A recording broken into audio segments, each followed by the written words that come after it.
Hello, everyone, and welcome to This Explainer.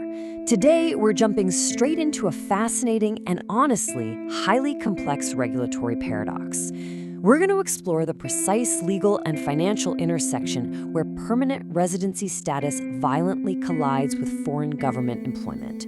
Now, you might be thinking this is just a standard lesson on paying taxes, but actually, scratch that. It is a deep, analytical dive into how domestic immigration laws, statutory tax codes, and international treaties completely lock horns. This friction forces individuals into these high-stakes, binary decisions that have permanent consequences. So if you've ever wondered how global diplomacy secretly rewrites your individual financial obligations, or how hidden regulatory traps can just alter a person's entire financial future, well, you are in the exact right place. Let's get into it. Here's the highly structured legal framework we'll be dissecting today. We'll start with the baseline tax mechanics for permanent residents, move straight into the specific statutory conflicts that pop up with foreign employment, then we'll examine the strict waiver execution process. Finally, we're going to wrap up with some expert-level nuances regarding independent international treaty resolutions. Okay, Section 1, Permanent Resident Tax Baselines. Let's establish the foundational legal definitions governing taxation for this specific demographic before we add that really complex layer of diplomatic employment. So, the foundational rule of permanent residency is absolute. From a tax perspective, an individual granted permanent residency is strictly subjected to taxation on their worldwide income. It literally does not matter if they are physically living within the host nation or temporarily stationed abroad. Their global earnings are relentlessly captured by the domestic tax net.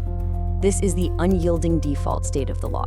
You see, the implicit assumption here is that the privilege of permanent residency comes with a non-negotiable price tag, and that price tag is total global financial transparency to the host nation. Any tax relief from this point forward, well, that requires a highly specific, successfully executed legal exemption. Now, consider a deeply non-obvious financial nuance here. When a domestic citizen works for a foreign mission within their own country, they're treated as self-employed for tax purposes, meaning they absolutely must pay self-employment taxes. However, a permanent resident doing the exact same job is legally exempt from paying that self-employment tax on those foreign mission earnings. Sounds like a win, right? But here is the massive, often overlooked catch. Because they don't pay into the system on those specific earnings, they are subsequently legally barred from participating in the associated social safety net programs based on that income.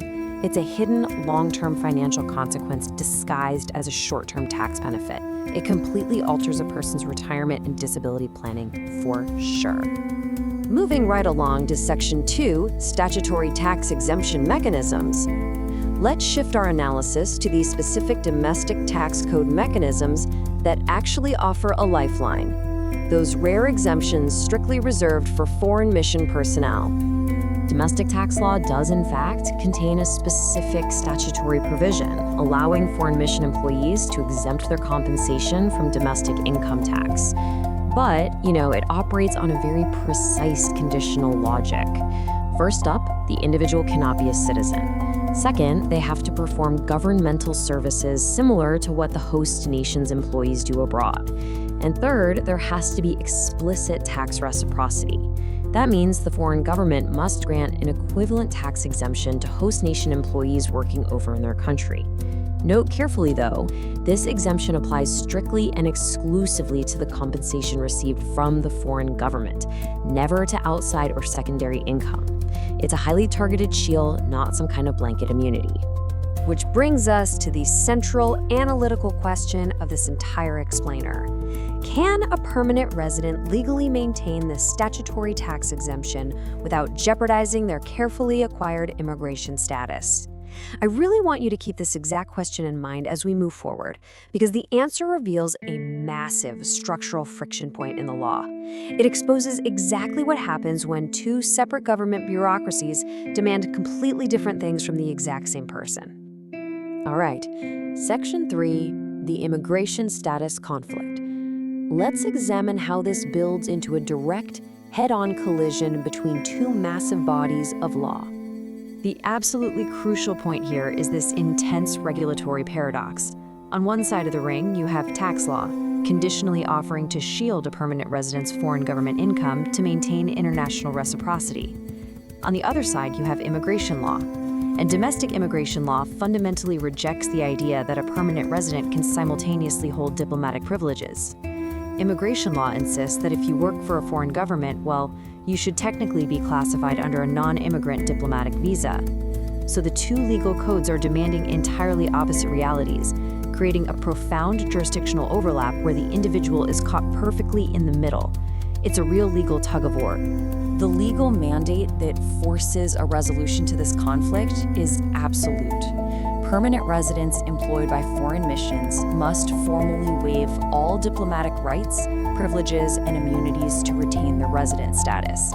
The system is unyielding. You simply cannot hold the ultimate immigrant status, permanent residency, while simultaneously claiming the financial immunities of a visiting foreign diplomat. You must surrender one to keep the other.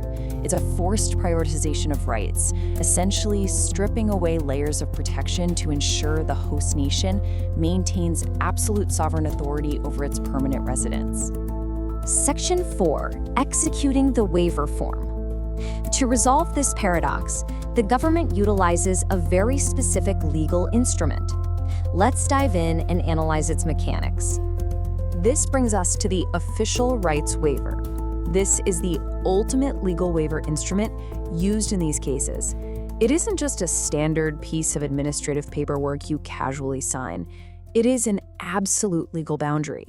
Executing this document is the mandatory act of surrendering those diplomatic immunities, and that explicitly includes the domestic statutory tax exemptions we just discussed. Your signature is literally the legal price you pay to preserve your permanent residency status while you're working for a foreign power. It's a contractual trade-off enforced by the state, functioning essentially as a contract of adhesion where the individual has absolutely zero negotiating power. The temporal mechanics here are incredibly urgent and totally unforgiving. When a permanent resident is hired by a foreign mission, or conversely, when an existing foreign mission employee obtains permanent residency, a remarkably tight 10-day enforcement window opens up. From the moment of formal notification, the employee has precisely 10 days to execute the waiver. This isn't a suggestion, and it isn't a flexible guideline. It's a strict legal trigger with severe automated consequences if it's ignored. The state simply does not allow for long periods of dual status ambiguity. You have to decide immediately. Let's systematically map out this binary cause and effect matrix. Think of it as a fork in the road. If the employee chooses the first path and executes the waiver within those 10 days, they successfully retain their permanent residency. However, the immediate, inescapable effect is the total forfeiture of their domestic statutory tax exemption. Their mission income is now fully taxable by the host nation. Conversely, if they choose Path B and refuse to execute the waiver within 10 days, they automatically forfeit their permanent residency. The government will administratively convert their immigration status back to a temporary non-immigrant diplomatic visa. There is absolutely no middle ground here. It's a flawless execution of cause and effect. Now, there is a non-obvious, incredibly specific chronological detail at play here. When the waiver is signed, the forfeiture of the tax exemption is strictly forward-looking. The exact date of execution basically acts as a guillotine. Any mission income earned prior to the date the waiver is signed remains exempt from domestic taxes, assuming the baseline statutory conditions were met. But every single dollar earned subsequent to that signature date becomes fully taxable. Timing the execution of this document is a highly sensitive financial event. Failing to precisely track the before and after income can lead to absolutely catastrophic auditing consequences down the line. And finally, Section 5, Independent Treaty Exceptions. We've now arrived at the most complex, expert-level insight of our entire analysis today, the supremacy of international law. So the crucial question we have to ask ourselves now is this: does executing that domestic legal waiver definitively destroy all possible tax exemptions? If you sign that document, are you automatically guaranteed to pay taxes on your foreign mission income? Well, the surface level assumption is yes, but the analytical reality is far more intricate. The law is rarely as flat as it seems, and this is exactly where standard regulatory understanding often completely breaks down. This is where we absolutely must separate domestic statutory law from international treaty law. Yes, executing the waiver definitively kills any tax exemption derived from the domestic tax code. However, it doesn't necessarily touch exemptions granted by independent international treaties. Bilateral consular agreements between two nations, broad international tax treaties, and the independent foundational charters of global organizations, these exist on an entirely separate, higher legal plane. These frameworks operate above everyday statutory domestic law, creating entirely parallel rulebooks. This final analytical nuance reveals the true power of international agreements. A domestic waiver form generally cannot just overwrite a ratified international treaty. Therefore, if an individual's tax exemption is derived from an independent treaty, let's say the charter of a major global financial institution, that exemption survives the signing of the waiver. The permanent resident keeps their green card and they keep their tax-free income. But there is one massive exception you have to look out for. The treaty exemption only survives if the host nation's legislative body did not insert an explicit reservation into the treaty, specifically excluding permanent residents from the tax benefits.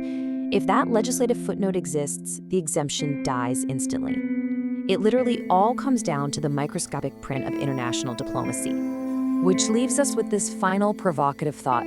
If independent treaty law can seamlessly supersede domestic tax waivers, how secure can any permanent resident's financial compliance truly be without a rigorous line-by-line analysis of global organizational charters and bilateral agreements?